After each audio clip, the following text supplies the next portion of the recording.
డబ్బు సంపాదించడం చాలా కష్టం. కొందరైతే 100 రూపాయలు సంపాదించడం కోసం ఒక రోజు మొత్తం కష్టపడుతూ ఉంటారు. తిన్నా తినకపోయినా కష్టపడి చెమటోడ్చి తమ పిల్లల భవిష్యత్తు కోసం దాచుకుంటూ ఉంటారు. కానీ కొందరు సైబర్ నేరగాళ్లు అలాంటి వాళ్ళ కష్టాన్ని నిమిషాల్లో దోచేస్తున్నారు. అమాయకులు, అవగాహన లేని వాళ్ళని టార్గెట్ చేసుకుని ఇలాంటి మోసాలకు పాల్పడుతూ ఉంటారు. అయితే ప్రభుత్వాలు, పోలీసులు చేస్తున్న అవగాహన వల్ల ప్రజల్లో మార్పు అయితే వచ్చింది. అందుకే సైబర్ నేరగాళ్లు కూడా వాళ్ళ పందాన్ని మార్చుకుంటున్నారు.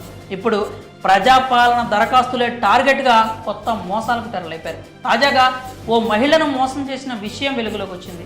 సైబర్ మోసాల గురించి అయితే ప్రత్యేకంగా చెప్పాల్సిన అవసరం లేదు. గుర్తు తెలియని వ్యక్తులు ఫోన్ చేసి మీకు లాటరీ తగిలిందని, మీరు లక్కీ డ్రాలో విజేతలుగా నిలిచారని, మీకు బంగారం, గోల్డ్ కాయిన్స్ వచ్చాయంటూ చెప్తూ దరఖాస్తు కోసం ఓటీపీ చెప్పాలంటూ మోసాలకు పాల్పడేవాళ్ళు. తర్వాత ఆ మోసాలను ప్రజలు గ్రహించారు. అందుకే సైబర్ మోసగాళ్లు కూడా పందా మార్చారు. మీ బ్యాంక్ అకౌంట్ కేవైసీ చేసుకోవాలని, అకౌంట్ వివరాలు అప్డేట్ చేసుకోండి అంటూ మోసాలు చేశారు. ఉద్యోగాల పేరిట, వర్క్ ఫ్రమ్ హోమ్ పేరిట ఎన్నో మోసాలు చేశారు. ఇప్పుడు సైబర్ నేరగాళ్లు కూడా రూట్ మార్చారు. ఏ విషయాన్నైతే ప్రజలు త్వరగా నమ్ముతారో వాటినే టార్గెట్ చేసుకొని మోసాలకు పాల్పడుతున్నారు. అందుకు వారికి ఇప్పుడు ప్రజాపాలన దరఖాస్తులు మంచి అవకాశంగా మారాయి. తెలంగాణ రాష్ట్రంలో కాంగ్రెస్ ప్రభుత్వం అభయహస్తం పథకాల కోసం దరఖాస్తు విధానాన్ని తీసుకొచ్చిన విషయం తెలిసిందే. 6 గ్యారంటీలకు అప్లై చేసుకునేందుకు 1 కోటి మందికి పైగా ప్రజాపాలన దరఖాస్తులు అందజేశారు.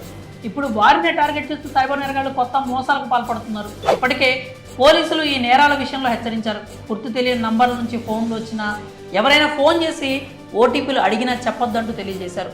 ఇలాంటి మోసాలకు పాల్పడతారని ముందే గ్రహించిన పోలీసులు ముందస్తుగానే హెచ్చరించడం చూశాం. కానీ కొందరు మాత్రం సైబర్ నేరగాళ్ల వల్ల పడుతూనే ఉన్నారు. తాజాగా ఓ మహిళ ఖాతా నుంచి సైబర్ నేరగాళ్లు ఏకంగా 10,000 కాజేశారు. ఆమెకు సంక్షేమ పథకం వర్తింపజేసేందుకు ఫోన్కు ఓటీపీ వచ్చిందని చెప్పారు.